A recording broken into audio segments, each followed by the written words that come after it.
the concept of our first Colonial Williamsburg wallpaper collection came about because of the way we bring our wall coverings to the market and the way Colonial Williamsburg brings their products to the market.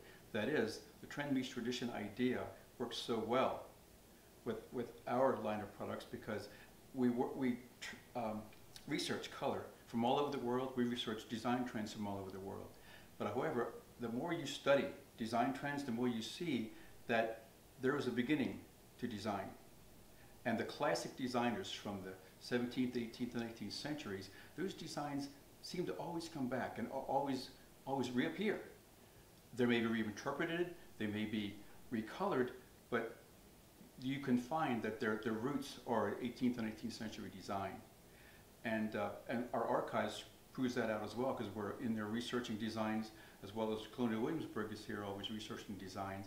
And a great design never runs out of style, never goes out of style. And that golden era of design, the 18th century, there is a myriad of beautiful work still to be discovered, I think. We'll work in fabrics and wall coverings. We work very closely with the Benjamin Moore colors, coordinating our background in neutral colors and some of our more classic colors from the Benjamin Moore line. The Williamsburg color collection from Benjamin Moore. Yes, the Williamsburg collection. I'm sorry about that. We call it the Williamsburg color collection. The Williamsburg color collection by Benjamin Moore.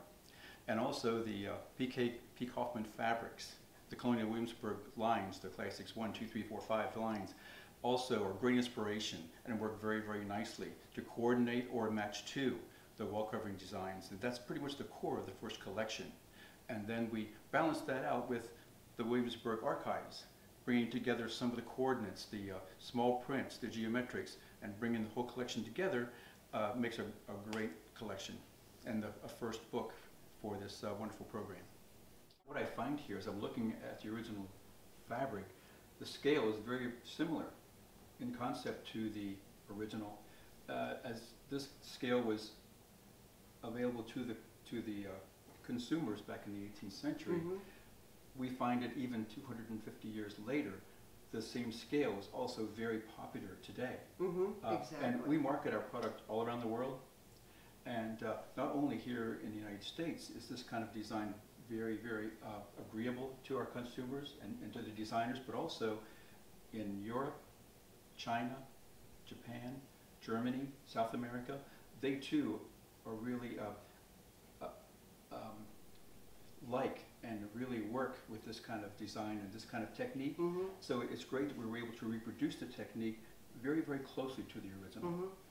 And even though, again, it's centuries old, the technique works very, very well today as well. The look becomes modern almost, yes, in today's context. And also with some of the more unusual colors we may attempt to apply today to this particular design, again, it bridges the concept of traditional design, bringing it up into a very trendy look. Bringing it really up to date. Right. Without changing much of the concept at all. In the 18th century, copperplate prints came in a really limited range of colors. Blue, such as this one, of course, done with indigo. But then there were the madder colors, the dye stuff madder that was a different color depending on what the mordant or the color fixative was. So copperplate prints were really only done in reds, purples, sometimes sepia. Black was obtainable, but really the most popular ones were the big three: red, purple, and blue. And that's because of the availability of the color? That is because of the limitation of the dye stuff chemistry with the copperplate printing process. So it's a sort of a complex mixture of how the plate has to be placed, as well as the dye stuff that's available and the chemicals they had available. That's very interesting, because I thought, for some reason, I thought that the popularity of color was very important as well, for the manufacturers to agree on a color and to produce a color, even back in the 18th century. We find it less so in this industry, at least to my knowledge. The color purple was very popular, so in that sense you're right that popularity affected it, but you couldn't have a popular color that they couldn't produce. I understand. So Yes. purples in a range of almost black purple to lighter purples were very fashionable. Thomas Chippendale used it for some of his very important clients in England as early as the 1760s and 70s. Do you know if the color varied at all according to how the chemicals were mixed and how the color was applied to the pressure of the color or the way the chemicals were mixed?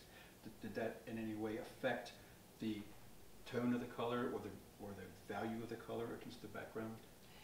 You could get some, within any one piece, you could get some variations because you're doing a hand printing process.